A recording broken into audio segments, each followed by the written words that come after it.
Maître, si vous continuez comme ça, je serai obligé de vous dire de laisser la salle. Hein. Si vous continuez comme ça. Si vous continuez comme ça, je serai obligé de vous dire de quitter la salle. Jusqu'à preuve du contraire, j'ai la police de l'audience encore. Allez-y. Bien, Monsieur le Président, le ministère public voudrait dire il faut qu'on fasse très attention.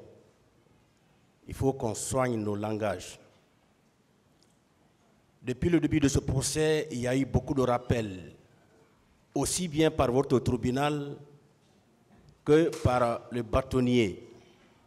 Mais nous avons l'impression, Monsieur le Président, que jusqu'ici, la défense n'arrive pas à comprendre. Et pourtant, vous avez lu les dispositions de l'article 400. Tout le monde a entendu et tout le monde a compris que c'est vous qui avez la possibilité de l'audience. Il faudrait bien que toutes les parties à ce procès-là acceptent de respecter le tribunal. C'est tout le monde entier qui est en train de suivre ce procès-là.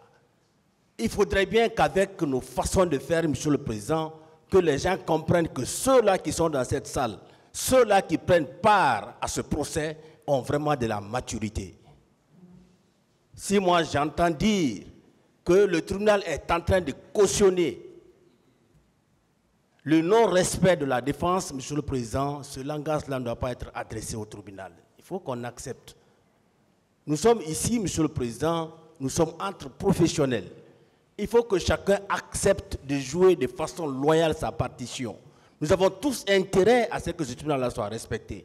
Si ce n'est pas le cas, je me dis que ça va donner l'impression comme si on est dans une foire d'empoigne, alors que ce n'est pas le cas.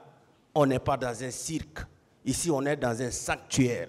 Il faudrait bien que chacun accepte de se soumettre aux règles du jeu qui sont suffisamment contenues dans le Code de procédure pénale. Je vous remercie.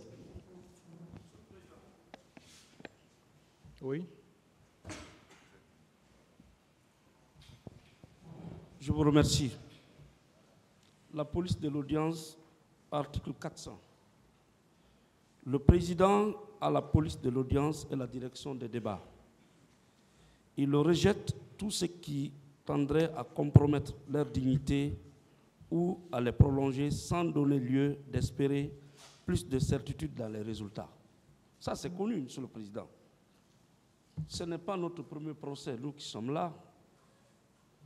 Il n'y a pas de pouvoir non plus sans limite. Les droits de la défense, à mon avis, sont sacrés. Mais j'avoue, sincèrement, et ça n'engage que moi, nous avons des difficultés. Moi, personnellement, j'ai des difficultés. Je crois que Maître Pépé aussi l'a remarqué ce matin. Nous avons décidé de nous conformer en avocat respectueux de la déontologie. Mais Monsieur le Président, ce sont nos clients qui sont en prison. Le soir, chacun de nous va rentrer. Nous allons laisser nos clients là entre les mains de la justice. Si nous n'avons pas la liberté, conformément à la loi, c'est difficile. Mais j'ai remarqué que chaque fois que la défense prend la parole, vraiment, il y a une certaine... nous sommes souvent interrompus. On nous retire la parole. On nous demande de poser les questions. Mais nous ne sommes pas à notre premier procès, Monsieur le Président. Et nous savons le respect dû aux cours et tribunaux. Nous n'allons jamais accepter de ne pas vous respecter. Mais l'accusé qui comparaît à la barre de votre tribunal est un accusé qui a trop de liberté, qui prend trop de liberté. Moi, personnellement, j'ai été traité de didon ici, de quelqu'un qui est dans les illusions. Ce matin, il dit à Maître Pépé qu'il est désagréable. Quand nous voulons parler de cela, ça amène l'application de l'article 400? Je ne pense pas. Monsieur le Président, nous voulons compter sur vous. Vous avez la direction des débats, vous avez la police de l'audience, vous avez tous les pouvoirs. Mais c'est le pouvoir qui arrête le pouvoir. Les droits de la défense aussi méritent d'être respectés. Je vous remercie. Oui. Monsieur le Président. La partie civile. Ouais. Je voulais ajouter un seul mot. Attendez. Un seul mot, c'est à l'endroit du ministère public. Nous savons que, naturellement, le parquet veille à l'application de la loi. Vous avez entendu tout à l'heure, contrairement à ce que vous avez fait, le parquet s'attaque à la défense, sans rien dire en ce qui concerne l'accusé. Il faut aussi dire à l'accusé de respecter les avocats. Ce propos doit aussi venir du parquet, parce qu'il veille à l'application de la loi. On doit être équitable. Ce n'est pas que la défense qui passe à côté. L'accusé aussi passe à côté. Il ne doit pas dire à un avocat qu'il est désagréable. Cela devait venir du parquet. C'est ce que je dénonce, Monsieur le Président. Je vous remercie. Merci, Monsieur le Président. La partie civile a la parole. Non, attendez. Allez-y, le dernier alors. Merci, Monsieur le Président. Moi, je voudrais dire que dans ce dossier, on est tous là pour que justice soit rendue. Et nous savons que chacun joue son rôle.